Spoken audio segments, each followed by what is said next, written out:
Young schoolteacher helped a stranger. Not knowing he was the judge's bastard son, she thought she was saving a stranger's life, but the man bleeding in her schoolhouse was about to destroy everything she'd ever believed about mercy, justice, and the price of doing what's right in a town where the judge's word was law. The morning came pale and breathless, like all mornings in Dry Creek, a town that seemed to hold its breath against the endless stretch of prairie wind. Clara Whitmore arrived at the schoolhouse before dawn, as was her custom, carrying a tin pail of well water and the weight of another day's lessons in her heart. The September air bit at her cheeks, reminding her that winter would come early this year, and with it, the long months when half her students would disappear into the demands of family survival. She had not expected to find a man dying by her well. He lay crumpled against the wooden planks like a broken bird, his dark coat torn and stained with blood that looked black in the gray light. One arm hung at an unnatural angle, and his breathing came in shallow, painful gasps that misted in the cold air. Clara froze, the water pail trembling in her grip, as every whispered warning she'd ever heard about strangers and violence echoed in her mind. But then he moved, just barely, and she saw his eyes. They opened slowly, those eyes, dark as creek stones and filled with a pain that went deeper than flesh and bone. They were the eyes of a man who had given up hope long before the bullets found him, and something in that quiet surrender broke her heart clean through. "Please," he whispered, and the word came out cracked and desperate. "I won't harm anyone." Clara set down the pail with steady hands, though her heart hammered against her ribs like a trapped bird. She had been raised by the church women after her parents died of fever, taught that mercy was not a choice, but a calling, that the Lord tested his servants through the strangers he placed in their path. Yet as she knelt beside this wounded man, she knew the town would call her a fool. "Hush now," she said, her voice barely above a whisper. "Don't try to speak." She had tended wounds before, farm accidents, childhood cuts, the endless small hurts that came with frontier life. But this was different. The bullet holes in his shoulder and thigh spoke of violence she could barely imagine, of a world where men settled disputes with lead and thunder. Her hand shook as she tore strips from her petticoat, but she worked with the gentle efficiency her Sunday school teacher had praised when Clara helped tend the sick. The stranger watched her through half-closed eyes, and she noticed things that didn't fit together like pieces of a broken puzzle. His hands were calloused from hard work, but his fingernails were clean. His clothes were rough cotton and leather, but well-made. When he spoke again, asking for water, his voice carried the careful pronunciation of an educated man, not the rough drawl she expected from a drifter. "What's your name?" Clara asked, as she helped him drink from her tin cup. The water ran down his chin, mixing with dust and dried blood. "Thomas," he said after a long moment. "Thomas Kane." She noticed he hesitated, as if the name didn't quite fit him anymore. "I am Clara Whitmore. I teach here." He tried to sit up straighter, wincing with the effort. "Miss Whitmore, you shouldn't. People will talk if they see you helping me." Clara looked around at the empty street, at the houses where decent people slept safely in their beds while this man bled into the dust. "People always talk," she said quietly. "The question is whether we let their talking keep us from doing what's right." Something shifted in his eyes then, surprise, perhaps, or a flicker of something that might have been gratitude. "You don't know anything about me. I could be anyone. You're a man who's hurt and alone," Clara said simply. "That's enough to know." She helped him to his feet, supporting his weight as they stumbled toward the schoolhouse. He was taller than she'd realized, and broader through the shoulders, but he leaned on her with the careful gentleness of a man who had learned to be wary of his own strength. The key turned hard in the schoolhouse lock, and the familiar smell of chalk dust and wood smoke welcomed them into the small sanctuary Clara had made of learning and hope. The morning sun was beginning to rise, painting the eastern sky in shades of gold and rose. Soon the town would wake, and Mrs. Henderson would walk past on her way to the general store, and young Billy Morrison would come early to help Clara start the fire. But for now, in these stolen moments before the world claimed them, There was only silence and the weight of a choice that would change everything. Clara settled Thomas Kane on the narrow cot she kept for sick children, covering him with her own woolen shawl. His eyes were already closing, exhaustion pulling him towards sleep, but she saw him watching her face as if trying to memorize it. "Why?" he asked, so quietly she almost missed it. Clara looked down at her hands, stained now with his blood, and thought of all the Sunday sermons about Good Samaritans and the cost of compassion. "Because someone has to," she said. As sleep took him, Thomas Kane smiled, just barely, but enough that Clara saw it. And in that moment, she knew with the cold certainty of prairie winter that her simple act of mercy had set something in motion that would test every belief she held about right and wrong, justice and forgiveness. The sun climbed higher, and Dry Creek began to wake. Clara cleaned the blood from her hands and prepared for a day that would never be quite the same. For 3 days, she hid him in her schoolhouse cellar, bringing him bread and water like he was some wounded animal. But when he started teaching her students mathematics better than any book could, Clara realized the bleeding stranger wasn't just educated. He was running from something that made even the hardest men in town look over their shoulders. 3 days passed like held breath in Dry Creek, and Clara Whitmore learned that mercy was a heavier burden than she had ever imagined. Thomas Kane healed slowly in the schoolhouse cellar, a cramped space she converted into a makeshift sick room with blankets and the old cot from her teaching supplies.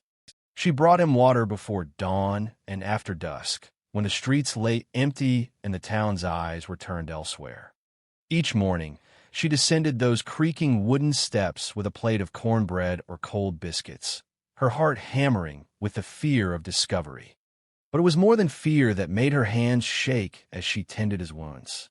It was the way he looked at her, not with the desperate gratitude she expected, but with a kind of wondering sadness, as if her kindness was a language he had forgotten how to speak. "You shouldn't be doing this," he said on the second evening, when she brought him hot broth she'd made from chicken bones. His voice was stronger now, though he still moved carefully, favoring his wounded shoulder. "If they find out, they won't," Clara said with more confidence than she felt. "The children think you're just another drifter who moved on." "Mrs. Henderson asked after you, but I told her you seemed well enough to travel." Thomas accepted the broth with steady hands, but she saw the way his jaw tightened. "Mrs. Henderson, would that be the woman with the gray hair who runs the boarding house?" "You noticed her?" Clara asked, surprised. "I noticed things. It keeps me alive." He took a slow sip of the broth, closing his eyes as if the warmth was the finest thing he'd ever tasted. "She has eyes like my mother did. Kind but careful. The kind of woman who sees everything and judges nothing." Clara settled onto the wooden crate she dragged down to serve as a chair, studying his face in the lamplight. "Tell me about your mother." Something in his expression closed off, like shutters being drawn across windows. "She's been dead a long time. But you remember her kindness." "I remember that it killed her," Thomas said quietly. "Being kind to the wrong person." The words hung in the air between them, heavy with warning. Clara felt a chill that had nothing to do with the September wind rattling the schoolhouse walls. "Is that what I'm doing? Being kind to the wrong person?" Thomas met her eyes then, and she saw something in them that made her breath catch. Not danger, but a deep, bone-deep weariness that spoke of too many years carrying too much weight. "I don't know, Miss Whitmore. I honestly don't know." On the third day, young Billy Morrison came early to help start the fire, as he did every morning since his father had taken to drinking away the farm's profits. Clara was upstairs preparing lessons when she heard voices drifting up from the cellar. Billy's high, excited chatter and a deeper voice responding with patient attention. She found them huddled over Billy's slate, the boy's face bright with the kind of wonder she rarely saw in her students. Thomas sat propped against the cellar wall, pointing to numbers with a steady finger. "See, Billy? If you have 7 apples and you give away 3, you don't just subtract. You think about why you're giving them away. To help someone hungry? To trade for something you need? Mathematics isn't just numbers. It's thinking about the world." Billy nodded eagerly, working the problem with new understanding. Clara watched from the shadows, marveling at the gentle authority in Thomas's voice, the way he made learning feel like discovery rather than duty. Mr. Kane knows more about numbers than anyone, Billy whispered when he saw her. He says mathematics is like reading stories, but with patterns instead of words. Billy, Clara said carefully, Mr. Kane is resting. You mustn't tell anyone he's here. The boy's face grew solemn with the weight of shared secrets. Is he in trouble, Miss Whitmore? Thomas and Clara exchanged a look that carried the weight of questions neither could answer. Sometimes, Thomas said slowly, good people end up in situations that look bad to others. The important thing is to judge by what you see with your own eyes, not what others tell you to think. Billy nodded with the serious intensity of childhood, then bounded up the cellar stairs to help with the morning fire. Clara lingered, watching Thomas settle back against the wall with careful movements that still spoke of pain. You're good with children, she observed. I had good teachers once, he said simply. Before things went wrong. What went wrong, Thomas? He was quiet for so long she thought he wouldn't answer. When he finally spoke, his voice carried the weight of years. I was born wrong, Miss Whitmore. Born to the wrong woman, in the wrong circumstances, to a man who couldn't bear the sight of what he'd done. Clara felt something cold settle in her stomach. Your father is a pillar of the community, I'm sure. Upstanding. Moral. The kind of man who makes speeches about family values and Christian virtue. Thomas's laugh was bitter as desert wind. The kind of man who pays women to disappear when they carry inconvenient reminders of his humanity. The pieces began to fit together in Clara's mind. The education, the careful speech, the way he'd hesitated over his name. How long have you been running? 23 years, Thomas said quietly. Since the day I was old enough to understand why my mother cried every time someone mentioned my eyes. Clara thought of Billy's bright face, of all her students who came to her hungry for knowledge and approval, for someone to see worth in them. She thought of her own childhood, passed between church families who'd taken her in from duty rather than love. Everyone deserves to belong somewhere, she said. Do they? Thomas asked. Even bastard sons of respected men? Even a living proof of someone else's shame? Before Clara could answer, the sound of hoofbeats echoed through the morning air, multiple horses riding hard toward the center of town. Thomas was on his feet instantly despite his wounds, moving to the small cellar window with the fluid grace of a man accustomed to danger. They're not local, he said, his voice tight with something that might have been fear or recognition. Too well-dressed. Too organized. Clara joined him at the window, peering through the grimy glass at the riders gathering in the town square. Even from a distance, she could see the authority in their bearing, the way people stepped aside and watched from doorways. Who are they? She whispered. Thomas's face had gone pale in the lamplight, and when he spoke, his voice carried the weight of inevitable reckoning. The past, Miss Whitmore. The past, come to collect what it thinks it's owed. As the riders dismounted and began asking questions of the townspeople, Clara realized that her 3 days of secret mercy were about to collide with a truth that would test everything she believed about forgiveness, justice, and the price of compassion in a world where some sins cast shadows too long to escape. When Judge Morrison kicked down her schoolhouse door, Clara thought he was just another angry man looking for trouble. But when he saw the wounded stranger she'd been hiding, his face went white as bone, and she realized she'd been sheltering the one person in the world the most powerful man in 3 counties would kill to keep silent. The knock came at midday, hard and insistent against the schoolhouse door. Clara was teaching her afternoon pupils, 7 children ranging from 6 to 14, their faces turned toward her like flowers seeking sunlight. She had just begun the day's reading lesson when the sound shattered the peaceful rhythm of learning like a stone through glass. Miss Whitmore. The voice carried the weight of absolute authority, the kind of voice that expected immediate obedience. Open this door. Clara's blood turned to ice water. She recognized that voice, Everyone in 3 counties knew Judge Ezra Morrison's commanding baritone. He was a man who'd built his reputation on swift justice and uncompromising morals, a pillar of frontier law who'd brought order to chaos through sheer force of will. The children sensed her fear immediately. Little Mary Henderson pressed closer to her desk, while the older boys, Billy Morrison among them, straightened with the wariness that came from growing up in a world where adult anger often meant swift punishment. "Children," Clara said, her voice steadier than her racing heart, "please take your slates outside and practice your letters under the oak tree." They filed out quickly, but she saw Billy glance toward the cellar door with wide, frightened eyes. He knew. Somehow, the boy had put together pieces that adults might have missed. The knock came again, harder this time, followed by the sound of boot leather against wood. Clara smoothed her skirts and walked to the door with all the dignity she could muster, knowing that Thomas was listening from below, knowing that whatever came next would change everything. Judge Morrison filled the doorway like a thundercloud, his black coat immaculate despite the dust of hard riding. He was a tall man, silver-haired and stern, with eyes the color of winter sky and a mouth that seemed carved from granite. Behind him stood 2 deputies, their hands resting easy on their gun belts with the confidence of men who'd rarely met resistance. "Judge Morrison," Clara said, offering a small curtsy. "How may I help you?" His pale eyes swept the schoolhouse interior with the methodical attention of a man accustomed to finding what he sought. "We're looking for a man, Miss Whitmore. Wounded, possibly dangerous.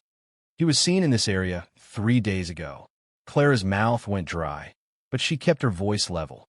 "I haven't seen any strangers, sir. A man did ask for water from my well a few mornings back, but he moved on." "Did he?" Judge Morrison stepped into the schoolhouse without invitation, his boots echoing on the wooden floor. "Curious thing about tracks, Miss Whitmore. They tell stories to those who know how to read them." He moved through the room like a predator scenting prey, and Clara realized with growing horror that he was following some invisible trail she couldn't see. His eyes found the cellar door, and something shifted in his expression, a tightening around the eyes that spoke of long-held anger finally finding its target. "Judge Morrison," Clara said quickly, "I must ask that you respect." He wasn't listening. With one swift motion, he threw open the cellar door and descended the stairs, his deputies following. Clara heard his sharp intake of breath, then a sound like a man receiving a physical blow. "Hello, Father." Thomas's voice drifted up from the cellar, quiet and resigned. Clara felt the world tilt beneath her feet as the word "father" echoed in her mind like a church bell tolling disaster. She followed them down, her legs unsteady, and found herself witness to a confrontation 23 years in the making. Judge Morrison stood frozen in the lamplight, his face pale as bleached bone, staring at Thomas Kane as if seeing a ghost. The resemblance was impossible to miss now that she looked for it. The same strong jaw, the same piercing eyes, the same commanding presence that spoke of natural authority. "You," Judge Morrison whispered, and the word carried decades of fury and shame. "You're supposed to be dead." Thomas struggled to his feet, leaning against the cellar wall, but maintaining his dignity despite his wounds. "Sorry to disappoint you. Again, I paid good money to make sure you'd never darken my doorstep," the judge snarled, his composure cracking like ice in spring. "I gave your whore of a mother enough to disappear forever." "Don't." The word came out low and dangerous, and Clara saw something flash in Thomas's eyes that made her understand why men might fear him.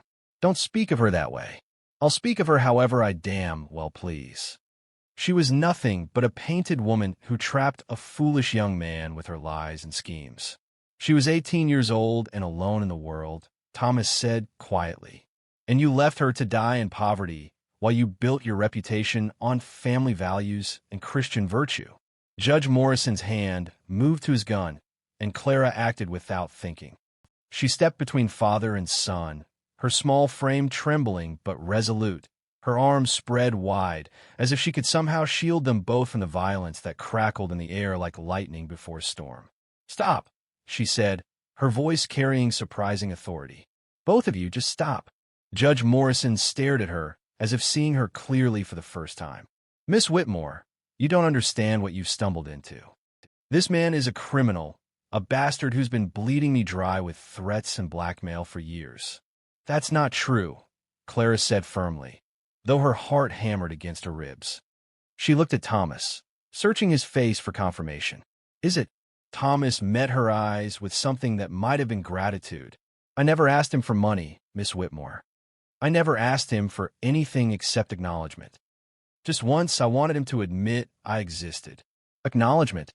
Judge Morrison's laugh was bitter as alkali water. "You want to destroy everything I've built. My reputation, my career, my family's name." "I wanted a father," Thomas said simply. "But I learned long ago that wanting something doesn't make it possible."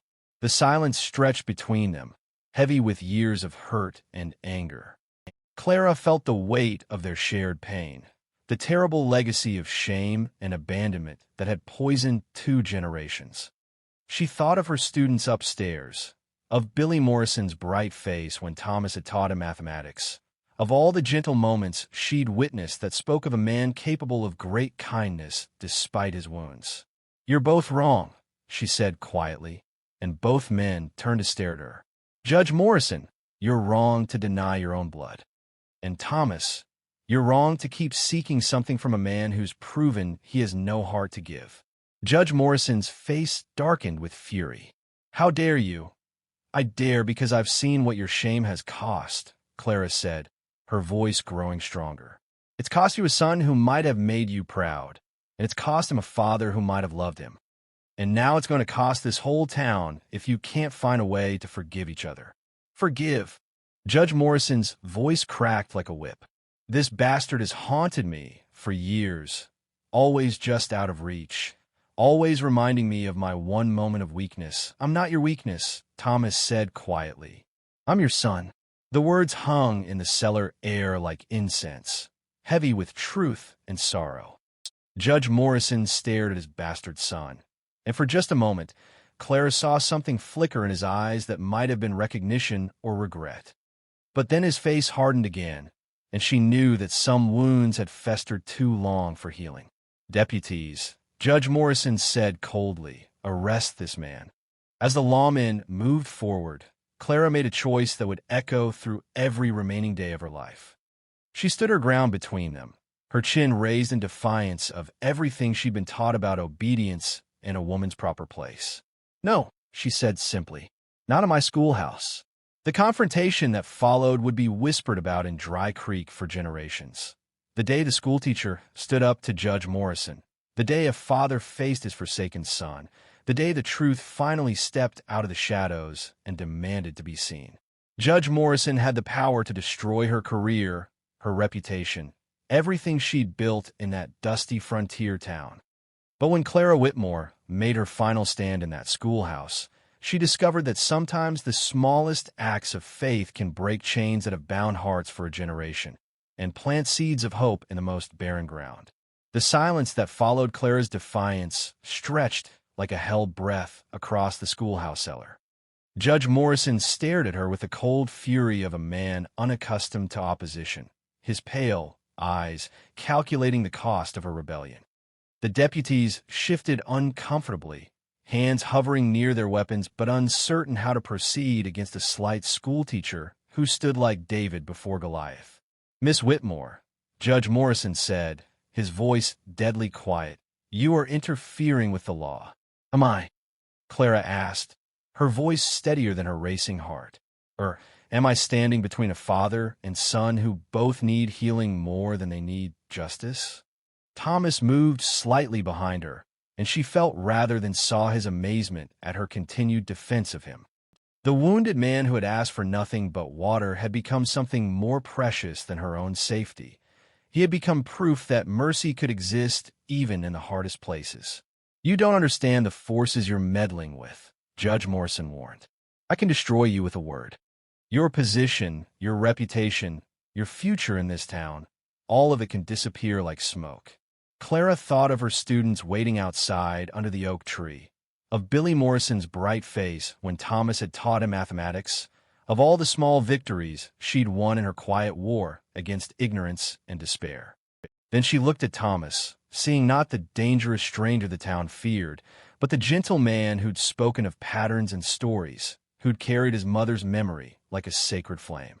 "Then destroy me," she said simply, "but I won't move." Something flickered across Judge Morrison's face. Surprise, perhaps, or a grudging respect for courage he hadn't expected.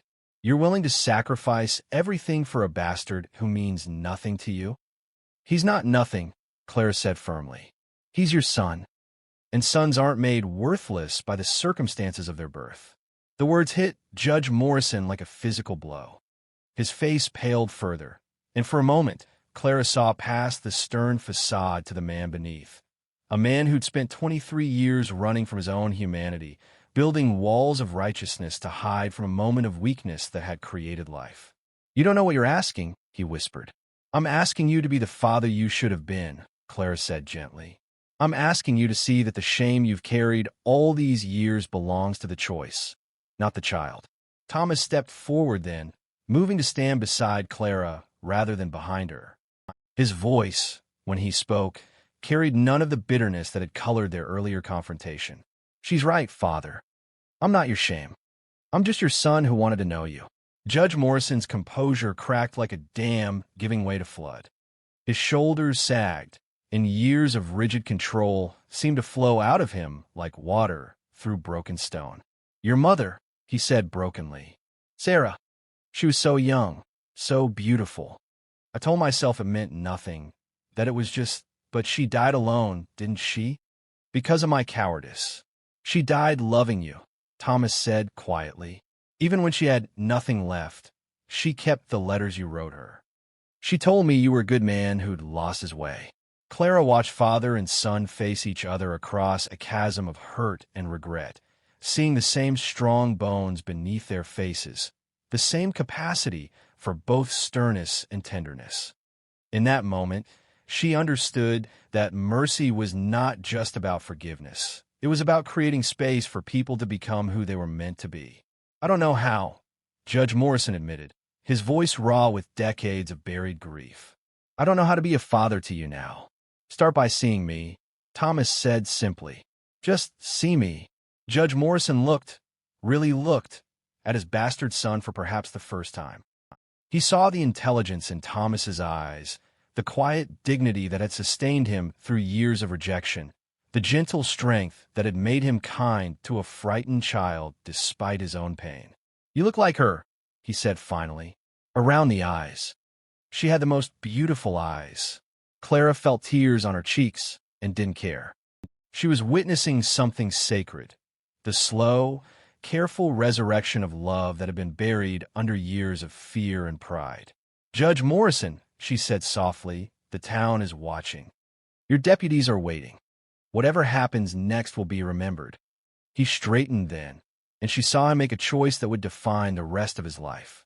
"Deputies," he said formally, "there's been a mistake. This man is not the criminal we were seeking." The lawmen exchanged uncertain glances. "But Judge, we have the warrant. The warrant is void," Judge Morrison said with returning authority. "We're looking for a man who doesn't exist." As the deputies filed up the stairs, leaving father and son alone with Clara in the lamplight, Judge Morrison turned to Thomas with something that might have been hope. "I have a house," he said awkwardly. "A proper house with books. Your mother always said you loved books." Thomas smiled then, not the bitter twist of earlier, but something warm and real. "I like that," he said. "If you're sure." "I'm not sure of anything," Judge Morrison admitted. "But I'm tired of being afraid." Clara stepped back, giving them space as they moved toward each other like strangers learning to trust. Judge Morrison reached out hesitantly, and Thomas met him halfway, their hands clasping in a grip that bridged 23 years of separation. "There will be talk," Judge Morrison warned. "There's always talk," Clara said, echoing Thomas's words from their first meeting. "The question is whether we let it stop us from doing what's right."